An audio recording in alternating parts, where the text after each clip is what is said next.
আসসালামু আলাইকুম। আপনি শুনছেন আল ফুরকান। সরাসরি প্রশ্ন, ইমাম মাহদী, দাজ্জাল এগুলো কি আপনার ঈমানের অংশ? হ্যাঁ বা না? যদি বলেন হ্যাঁ, কুরআন থেকে দেখান। কোথায় বলা আছে? না দেখাতে পারলে কেন বিশ্বাস করছেন? কুরআন কি অসম্পূর্ণ, নাকি আপনি নিজেরা কিছু যোগ করছেন? হাসরের দিন আপনাকে কি জিজ্ঞেস করা হবে? মাহদী সম্পর্কে কি বিশ্বাস করতেন? উত্তর, না। জিজ্ঞেস করা হবে, আপনি কুরআনের সাথে কি করেছেন? বুঝেছেন, মেনেছেন, নাকি শুধু শুনেছেন? এখন বলুন, আপনি কি অপেক্ষা করছেন কেউ এসে সব ঠিক করে দেবে? তাহলে আপনি কি করছেন? আপনার দায়িত্ব কোথায়? কুরআন কি বলে? মানুষ নিজে পরিবর্তন হবে, নাকি কেউ এসে পরিবর্তন করে দেবে? আল্লাহ বলেছেন, কোনো জাতির অবস্থা পরিবর্তন হয় না যতক্ষণ না তারা নিজেরা পরিবর্তন করে। তাহলে আপনি কোন পথে? অপেক্ষা নাকি পরিবর্তন? এখন আসল জায়গা। আপনি যা জানেন, মাহদী, দাজ্জাল এগুলো কোথা থেকে জানেন? কুরআন নাকি মানুষের কথা? কুরআন বলে, অদেখা জগতের জ্ঞান একমাত্র আল্লাহর কাছে। তাহলে আপনি এত নিশ্চিতভাবে বলছেন কিভাবে? তারা বলবে, নবী বলেছেন। প্রশ্ন, আপনি কি নিজে জানেন নবী কি বলেছেন, নাকি অন্যের কথাকে সত্য ধরে নিয়েছেন? মানুষ নবীকে জিজ্ঞেস করছে, কিয়ামত কবে?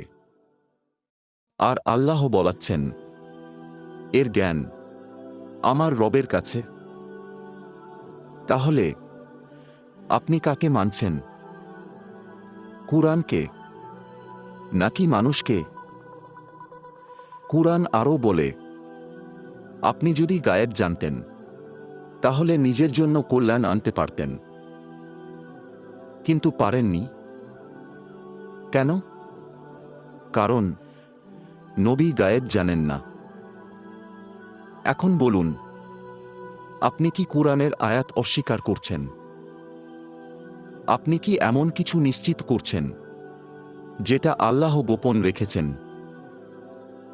আপনি কি মানুষের কথা দিয়ে সত্য বানাচ্ছেন?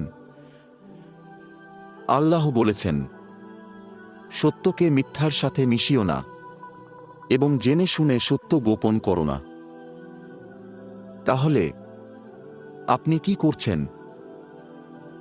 কুরআন বলে, কিয়ামত আসবে হঠাৎ, কোনো আগাম ঘোষণা ছাড়াই। তাহলে আপনি সময়সূচি বানাচ্ছেন কিভাবে? আগে এটা হবে, তারপর এটা হবে, তারপর মাহদী আসবে। এগুলো কোথা থেকে এলো? যেখানে বলা হয়েছে, জ্ঞান আমার কাছে, সেখানে থামুন। কুরআন আপনাকে ভয় শেখায় না। কুরআন আপনাকে অপেক্ষা শেখায় না। কুরআন আপনাকে দায়িত্ব শেখায়।